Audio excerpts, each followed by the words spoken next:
All right, guys, I'm pretty sure you heard the news already. Trump wants to take over the Gaza Strip and rebuild it, turn it into a Gaz-a-Lago. Let's take a look at this clip real quick with Bibi and Trump talking about, or rather, I say Trump talking about his plan. Roll the clip. Palestinians from Gaza. Yeah, I would like to see Jordan. I'd like to see Egypt take some look. The Gaza thing has not worked. It's never worked. And I feel very differently about Gaza than a lot of people. I think they should get a good, fresh, beautiful piece of land, and we get some people to put up the money to build it and make it nice and make it habitable and enjoyable and Somewhere else. make But it a they home. don't want to leave, though. Palestinians say they don't want to leave. I don't know how they could want to stay. It's a demolition site. It's a pure demolition site. If we could find the right piece of land or numerous pieces of land and build them some really nice places with plenty of money in the area, that's for sure. I think that would be a lot better than going back to Gaza, which has had just decades and decades of death. Where would those pieces of land be? Well, they Those could Arab be in countries Jordan, don't and want they to. could be in Egypt, and they could be in other places. You could have more than two, more than one, but you could have more than two. And you'd have people living in a place that could be very beautiful and safe and nice. Gaza has been a disaster for decades. Would the U.S. pay for that? I Or don't think contribute? the, I don't Would the think United the States UN would contribute? pay, but I think there's plenty of people that would in the area. They have a lot of money. Donald Trump stated the following: the United States will take over the Gaza Strip.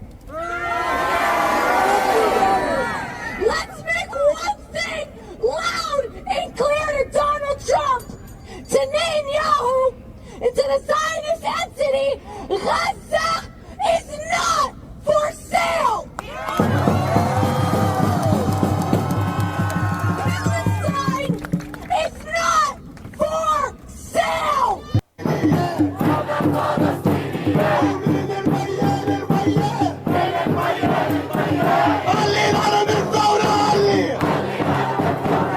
All right, now I don't know if you guys saw that, but in the crowd, there definitely is a Hamas flag. It is the green flag with the whoop de whoop letters and stuff, Arabic, whatever.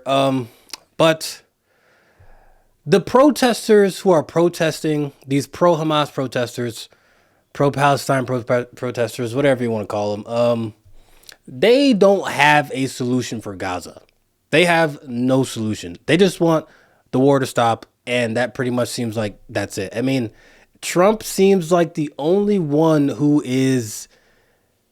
has an actual nice vision for Gaza. That's kind of weird. It looks like Trump is the only one that has an actual vision for Gaza. He wants to rebuild it and make it nice for people to live in. But it's kind of confusing because his administration kind of walked it back a little bit since he announced it yesterday. Because before it was sounding like he wanted to just move them to different places, like one in Jordan and one in Egypt. And now it sounds like he wants to not permanently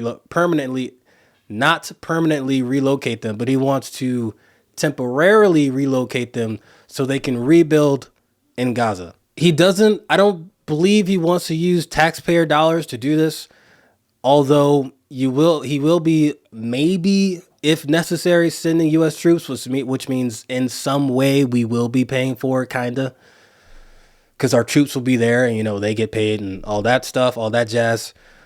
I'm assuming they'll be there for security, for to fill the vacuum so other organizations don't resurge the area, and then you have another big problem there.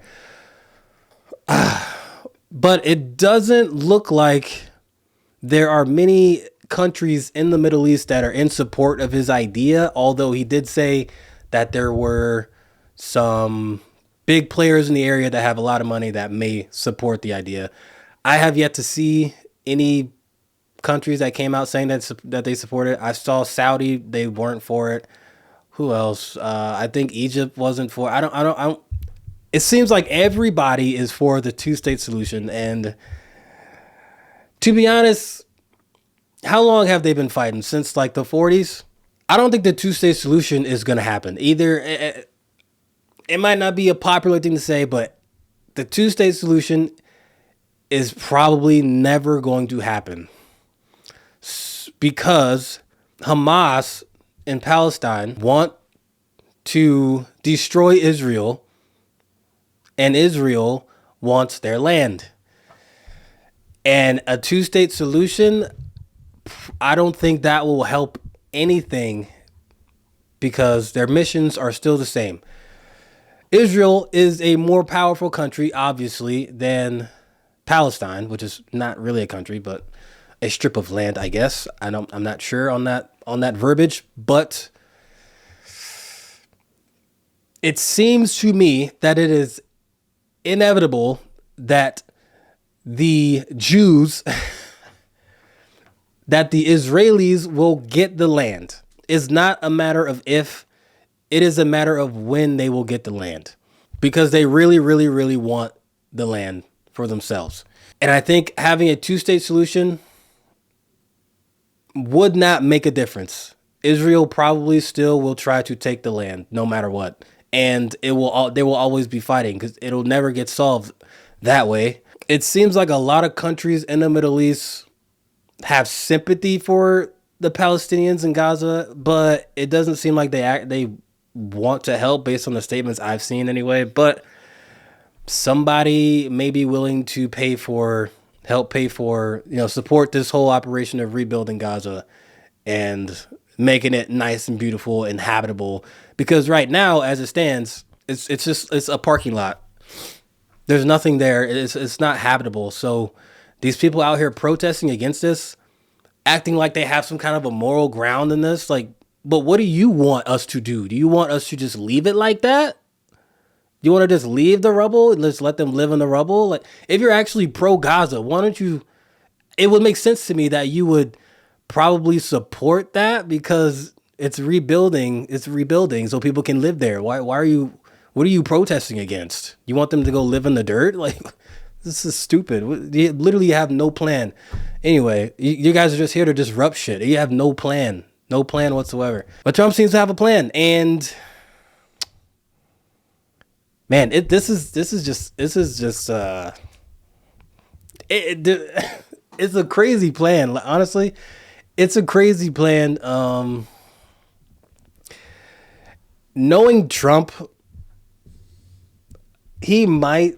I'm just going out on a whim. Knowing Trump, he might be just saying this to force some kind of other deal or negotiation or something. I don't know. This is a really wild plan. He wants to go in there and just rebuild Gaza and take direct control of the land, or take direct control of that area, which maybe can deter other countries, from attacking and, doing all this stuff. And probably, I mean, if you look at it, from this way, it'll probably deter Israel from attacking, doing anything, because the U.S. is right there. And they're not going to mess with us. I don't know. I don't know if he's playing like 3D chess or what. It seems like some Republicans are not for it. Or no, you know what it actually seems like? It seems like some Republicans are just like, I'm not gonna say I support it. I'm just, they're just like, I don't know. It seems like they're just like, I don't know. I'm not sure about this. And then a lot of other Republicans are just like, yeah, do it. Of course, all Democrats are against this. It seems like a really wild plan. I'm not gonna say I'm for it or against it. Like I said before, this might be just something that he's just saying, because he kind of just like says some crazy stuff. Not crazy. He just kind of says some really, really super, not crazy, but bold, something really bold. And then it'll end up at some point, it's like 2 days later, it's like, oh, we have reached the negotiations and we have a deal, and stuff happens. But let's look at this video of him announcing this. And I want you guys to look at Netanyahu. There's this notion floating around that maybe Netanyahu didn't know that Trump was going to say this, but man, you don't have to keep this in. This is something I just saw on Twitter, but there's this notion floating around that maybe Netanyahu didn't know that Trump was going to announce this, and we're gonna look at the video right now. So go ahead and roll it. Strip, which has been a symbol of death and destruction for so many decades, and so bad for the people anywhere near it, and especially those who live there, and frankly, who's been really very unlucky. It's been very unlucky. It's been an unlucky place for a long time. Being in its presence just has not been good, and it should not go through a process of rebuilding and occupation by the same people that have really stood there and fought for it and lived there and died there and lived a miserable existence there.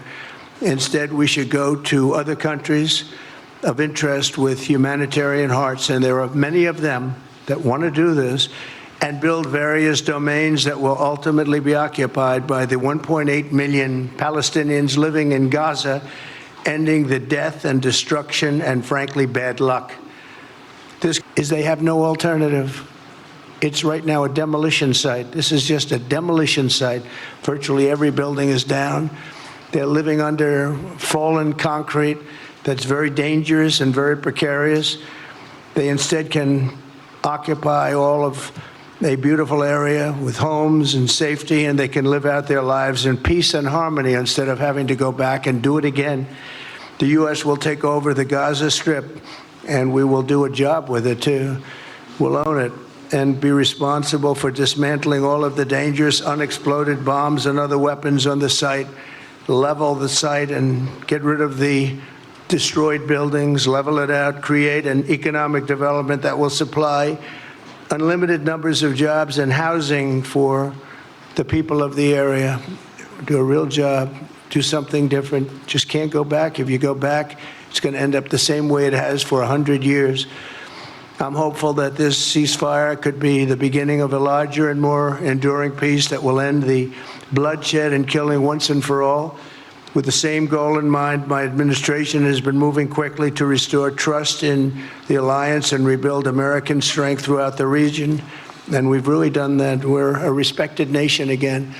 And Mr. President, given what you've said about Gaza, did the U.S. send troops to help secure the security vacuum? So Saudi Arabia is going to be very helpful, and they have been very helpful. They want peace in the Middle East. It's very simple. We know their leader and their leaders very well. They're wonderful people, and they want peace in the Middle East. As far as Gaza is concerned, we'll do what is necessary. If it's necessary, we'll do that. We're going to take over that peace, and we're going to develop it, create thousands and thousands of jobs, and it'll be something that the entire Middle East can be very proud of. But everybody feels that continuing the same process that's gone on forever, over and over again, and then it starts, and then the killing starts, and all of the other problems start, and you end up in the same place. And he thinks Gaza is beautiful and they have the best weather. Today, as you mentioned, Riviera in the Middle East. It sounds like he's been talking about it like somewhere that they should build us sandals. And now he's talking about it like somewhere that the United States should go plant a flag. Forcibly removing Palestinians from their land is against international law. I think we're being a little dramatic, and we're on our jump to conclusions, Matt, here a little bit. He muses occasionally. Taking him at his word. He muses occasionally. Look, and just to be clear, because you're suggesting that we are making this up or no, I'm not suggesting anything. It. No, you're putting words in my mouth. Well, I'm saying you and I both know he muses occasionally, and he's aspirational, and he says provocative things occasionally. I really don't want to interrupt you, but I just for my own, I think I have to come to my own defense here in saying Donald Trump, with his own words, said this is what he wants to do. He wasn't musing. He was looking down at a piece of paper. I've been in a room with him, just like that, with foreign leaders, looking down at a piece of paper. He is reading a statement that was prepared for him. Those are not musings. Well, Scott, what happened to America first? This is the guy who was supposed to take us out of the endless wars, said he's against nation building.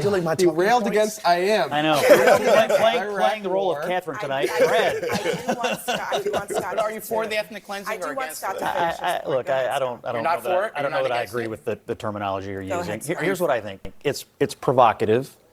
It's an interesting conversation point. Donald Trump He's the only person in the world speaking positively about this particular geography right now. And I will just say that That's called in the first term, he did something rather audacious with the Abraham Accords, highly successful. He's always thought positively and aspirationally about the Middle East. And I would just ask all of you all who are enraged about this, how's it going right now? How's the current management doing? Not really all that well. To answer you, and that's Terrible. that's because of Americans' weapons and American inability to enforce. All right, there was a lot of things in there. Let me touch on the first thing about Trump talked about leveling the area. Now, there's a lot of people. I've even seen articles in online on from media outlets, from the mainstream media, the communist news network. They're making it seem like he wants to level Gaza. I think it was Chris Cuomo on Newsmax who said that, and what he was talking about was clearing the munitions in the area, and me being prior active duty munition systems. The way you dispose of munitions, you have to blow them up. I think that's what he meant by saying level it. That's like the standard way of getting rid of munitions. You have to dig a pit, put some C4 in, and blow it up. That's how it works. Now, and then he said, clear the buildings and level it. He's talking about obviously leveling the ground and I guess slabs and stuff. So yes, obviously he was talking about disposing of munitions. That's most likely what he's talking about, not freaking blowing up the entire Gaza Strip. Come on, that's ridiculous. Oh, I think CNN, Abby Phillips is grossly over exaggerating. I don't think I've heard him say anything about forcing them to leave. But that's all I kind of got to say to that. He also didn't say he wasn't for a two-state solution anymore. So let's keep that in mind. That's probably still out there on the table in his mind. Another thing was the whole America First thing. I do have something to say about that because I am America First. But even though the last administration, the Biden administration, we didn't want to fund Israel in this war because the MAGA movement is sort of mostly like isolationist. We don't really want to be in conflicts. But being that we kind of funded it, I'm going there. I'm not going to try to make it seem like, oh, we're saying sorry for the last administration. I mean, what do? We did fund it. Our money did go there. They are our bombs. I don't want to seem like a lefty, but what is the right thing to do in this situation? Do we just leave it like that? Or do we help them rebuild it and possibly help them have better lives? I'm not sure. It's just something I thought of. I'm not really sure about it. I don't know. I'm not for it. I'm not really against it, but it's a plan. It doesn't seem like he has any bad intentions, and the pro-Hamas protesters have no plan whatsoever. No one has a plan. Honestly, no one has a plan. So maybe it is the way to go. And that is kind of all I have to say about that one. Is it worth it not worth it, but should we feel inclined to at least fix some of this crap that we did unintentionally, unwillingly, should I say? Because, no one wanted this. No one wanted to fund this. I mean, if I was president, right? If I was king, I would literally strip all the money from Israel and I wouldn't fund them in anything, just to get that straight. And then I would take all my money from Ukraine. I wouldn't fund them in anything either. It would be completely not my problem. Just go away. But that's not what happened. So it is what it is.